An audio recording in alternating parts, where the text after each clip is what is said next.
Friends, welcome back to Ramas Arusuvai kitchen. நாம் இன்றைக்கி இந்த வீடியோவில் ரொம்பவே யூஸ்ஃபுல்லான கண்டென்ட் தான் பார்க்க போகிறோம்.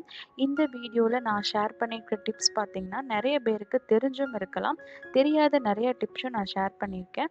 உங்களுக்கு ஏதாவது டிப்ஸ் நிறைய தெரிஞ்சதுன்னா அதை நீங்கள் கமெண்ட் பாக்ஸில் கூட ஷேர் பண்ணுங்கள். வீடியோக்குள்ளே போகிறதுக்கு முன்னாடி என்னோடய சேனலை இப்போ தான் புதுசாக பார்க்குற ஃப்ரெண்ட்ஸ் சப்ஸ்கிரைப் பண்ண மறந்துடாதீங்க. நம்ம வீடியோக்குள்ளே போகலாம். டிப்ஸ் எல்லாம் நம்ம பார்க்குறதுக்கு முன்னாடி இப்போ இந்த கொரோனா சுச்சுவேஷனில் நம்ம வெஜிடபிள்ஸை நல்லா கழுவணும். அதுக்கு ஒரு பெரிய பக்கெட்டில் நீங்கள் தண்ணி எடுத்துக்கோங்க. ஒரு வார்ம் வாட்டராக எடுத்துக்கோங்க. அதில் 1 டேபிள் ஸ்பூன் அளவுக்கு கல்லுப்பு, 1 டீஸ்பூன் அளவுக்கு மஞ்சள் தூள் சேர்த்துட்டு நீங்கள் வாங்கிட்டு வந்த காய்கறிகளை அந்த டப்புலையோ இல்லை பெரிய பாத்திரத்துலையோ போட்டு நல்லா கழுவிட்டு அதுக்கப்புறம் நார்மல் வாட்டர் ஊற்றி கழுவி நீங்கள் ஸ்டோர் பண்ணுங்கள். அப்போனா தான் அதில் இருக்கிற கிருமிகள்லாம் உங்களுக்கு அழிஞ்சிரும். இப்போ நம்ம முதல் பார்க்க போகிற டிப்ஸ் பார்த்திங்கன்னா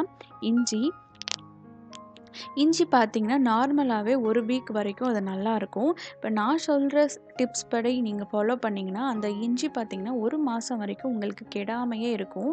இஞ்சி வாங்கிட்டு வந்தப்புறம் அந்த எண்டெல்லாம் இருக்குது பார்த்திங்களா, அதை நீங்கள் நைஃப் வச்சு கட் பண்ணி எடுத்துக்கோங்க. அதுக்கப்புறம் தோலை லேசாக சீவிட்டு தண்ணியில் நல்லா கழுவிட்டு அதை டிஷ்யூ பேப்பர் வச்சு நல்லா அந்த தண்ணியெல்லாம் எடுத்துட்டு நீங்கள் ஒரு பாக்ஸில் நீங்கள் ஸ்டோர் பண்ணிங்களா, இல்லைன்னா ஜிப்பாக கவரில் ஸ்டோர் பண்ணிங்கன்னா ரொம்ப நாளைக்கு அது வரும், கெடாமல் இருக்கும். நம்ம 2வது பார்க்க போகிற டிப் பார்த்திங்கன்னா இது எல்லாருக்கும் தெரிஞ்ச டிப்ஸ் தான். பச்சை மிளகா நீங்கள் ஸ்டோர் பண்ணுறதுக்கு முதல்ல அதை நல்லா கழுவிட்டு அந்த காம்பை நீங்கள் எடுத்துகிட்டு ஸ்டோர் பண்ணிங்கன்னா அது 2 வாரத்துக்கு மேலேயும் உங்களுக்கு ரொம்பவே அது ஃப்ரெஷ்ஷாகவும் இருக்கும். அதை நீங்கள் ஒரு பாக்ஸில் ஸ்டோர் பண்ணி வச்சிட்டிங்கன்னா ரொம்ப நாளைக்கு அது கெடாமல் இருக்கும். பார்க்க போகிற டிப்ஸ் பார்த்திங்கன்னா கொத்தமல்லி இலைகள் நீங்கள் வாங்கிட்டு வந்தப்புறம் அதை ரன்னிங் வாட்டர்லேயோ இல்லைன்னா அதே மாதிரி மஞ்சள் தூள் சேர்த்து தண்ணியிலையோ நல்லா அலசிட்டு அதை நல்லா நீங்கள் காய வச்சிடணும். அந்த தண்ணியெல்லாம் இல்லாமல் தான் நீங்கள் ஸ்டோர் பண்ணாதான் உங்களுக்கு நிறைய நாளைக்கு அந்த கொத்தமல்லி வரும். அதோட தண்டு பகுதியை நீங்கள் நீக்கிட்டு ஒரு பாக்ஸில் அது கீழ் பகுதியில் ஒரு டிஷ்யூ பேப்பர் போட்டுக்கோங்க. அதுக்கு மேலே நம்ம கட் பண்ணி வச்சுருக்கிற கொத்தமல்லி இலைகளையும் சேர்த்துக்கலாம். அதுக்கு மேலே இன்னொரு டிஷ்யூ பேப்பர் போட்டு நீங்கள் நல்லா ஏர்டைட் பாக்ஸில் ஸ்டோர் பண்ணிங்கன்னா அந்த கொத்தமல்லி பார்த்திங்கன்னா உங்களுக்கு 2 வாரத்து வரைக்கும் வரும். கண்டிப்பாக இது மாதிரி ட்ரை பண்ணுங்கள். ஆனால் கொத்தமல்லி இலைகளில் தண்ணி இருக்கவே கூடாது. தண்ணி இருந்ததுன்னா அது சீக்கிரமாக அழுகி போயிடும். அதனால் நீங்கள் நல்லா அலசிட்டு டிஷ்யூ பேப்பரில் நல்லா காய வச்சுட்டு அந்த தண்ணியெல்லாம் இல்லாமல் தான் நீங்கள் ஸ்டோர் பண்ணணும். தண்ணி இருந்ததுன்னா அந்த கொத்தமல்லி இலைகள் சீக்கிரமாக அது அழுகி போயிடும், யூஸே இல்லாமல் போயிடும், நமக்கு மணி வேஸ்ட் ஆகிடும். ஸோ அதனால் இந்த மாதிரி நீங்கள் ஃபாலோ பண்ணுங்கள். நம்ம 4th டிப் பார்த்திங்கன்னா நார்மலாக தக்காளி பழத்தை நீங்கள் வெளியே தான் ஸ்டோர் பண்ணணும். ஃப்ரிட்ஜுக்குள்ளே வச்சு ஸ்டோர் பண்ணாதீங்க. ஏன்னா வெளியே வச்சு ஸ்டோர் பண்ணும்போது தான் அந்த தக்காளி பழத்தில் நல்ல ஒரு புளிப்புத்தன்மை இருக்கும். நீங்கள் குழம்புலையோ இல்லை குருமாவில் சேர்க்கும் போது டேஸ்ட் நல்லாயிருக்கும். நார்மலாக நம்ம வெளியே தக்காளி பழம் ஸ்டோர் பண்ணும்போது இந்த மாதிரி அப்சைட் டவுனில் தான் ஸ்டோர் பண்ணணும். அதாவது அந்த காம்பு பகுதி கீழே நோக்கி இருக்கிற மாதிரி நீங்கள் ஸ்டோர் பண்ணால் தான் அது ரொம்ப நாளைக்கு வரும். அப்படி இல்லாட்டி ஒரு சின்ன செல்லோ டேப் எடுத்துகிட்டு அதோட காம்பு இருக்குது பார்த்திங்களா, அந்த பகுதியில் நீங்கள் அதை ஒட்டி வச்சுருங்க. ஒட்டி வச்சுட்டு நீங்கள் ஸ்டோர் பண்ணிங்கன்னா அந்த தக்காளி ஒரு வாரத்துக்கு கெடாமையே இருக்கும், நல்லாவும் பழுக்க ஆரம்பிக்கும். இந்த ஸ்டெப் பார்த்திங்கன்னா நீங்கள் பழுத்த தக்காளியில் செய்யுங்க, பழுக்காத தக்காளியில் செய்யாதீங்க. ஏன்னா தக்காளி சீக்கிரம் பழுக்காது.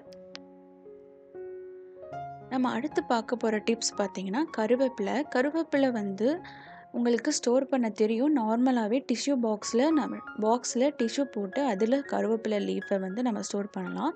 நீங்கள் நான் சொல்கிற இந்த மெத்தடில் ஸ்டோர் பண்ணிங்கன்னா உங்களுக்கு டிஷ்யூ பாக்ஸே தேவையில்லை, நார்மல் கவர்லேயே நீங்கள் ஸ்டோர் பண்ணிக்கலாம். இதுவும் சேம் மெத்தடு தான். நல்ல கருவேப்பிலையை நல்லா வாஷ் பண்ணிவிட்டு டிஷ்யூ பேப்பரில் போட்டுட்டு ஒரு நாள் நைட்டு ஃபுல்லாக அதை காய விட்டுருங்க. அந்த தண்ணியெல்லாம் அந்த டிஷ்யூ பேப்பர் அப்சர்வ் பண்ணிடும்.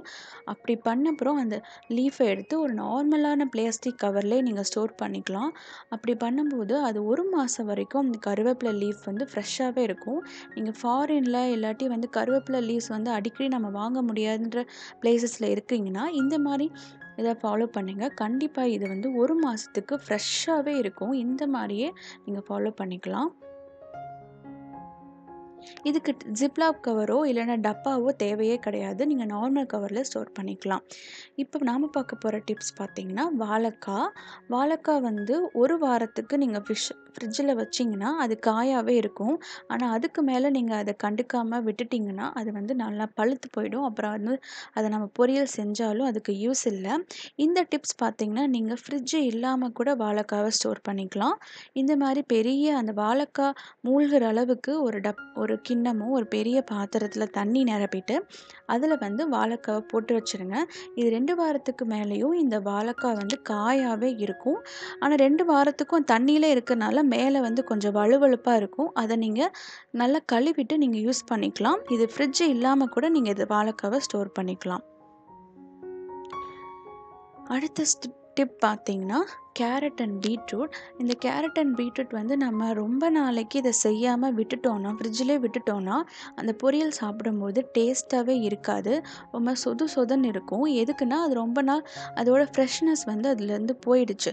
ஸோ அதை செய்யும்போது டேஸ்ட்டும் இருக்காது, அந்த அளவுக்கு சத்தும் இருக்காது. இப்போ நான் சொல்கிற மாதிரி நீங்கள் அதை ஸ்டோர் பண்ணிங்கன்னா, அது ரொம்ப நாளைக்கு வெஜிடபிள் வந்து ஃப்ரெஷ்ஷாகவும் இருக்கும், க்ரன்ச்சியாகவும் இருக்கும். இப்போ நம்ம அந்த பீட்ரூட்டோட அந்த தண்டு பகுதியும் எடுத்துடலாம். அதே மாதிரி கேரட்டில் இருக்கிற அந்த தண்டு பகுதியும் எடுத்துருங்க. அதை எடுத்துட்டு ஒரு அலுமினியம் ஃபாயில் பேப்பரில் அதை நல்லா மடக்கி நீங்கள் ஸ்டோர் பண்ணிக்கோங்க. அப்படி ஸ்டோர் பண்ணிங்கன்னா அந்த வெஜிடபிள் க்ரன்ச்சியாக இருக்கும், ஃப்ரெஷ்ஷாக இருக்கும். இதே போல் நீங்கள் முள்ளங்கியும் ஸ்டோர் பண்ணிக்கலாம். கேரட்டு, முள்ளங்கி, செலரி இந்த மாதிரி வெஜிடபிள்ஸை நீங்கள் ஸ்டோர் பண்ணிக்கலாம். கேரட்டையும் அதே போல் அலுமினியம் ஃபாயிலில் ஃபுல்லாக வந்து அதை மடக்கி நம்ம ஸ்டோர் பண்ணிக்கிட்டிங்கன்னா உங்களுக்கு க்ரன்ச்சியாக இருக்கும். பொரியலும் 2 வாரம் ஆனாலும் கேரட்டோட பொரியலோட டேஸ்ட் வந்து மாறாது, அப்படியே இருக்கும். கண்டிப்பாக இந்த டிப்ஸ் வந்து ட்ரை பண்ணி பாருங்கள்.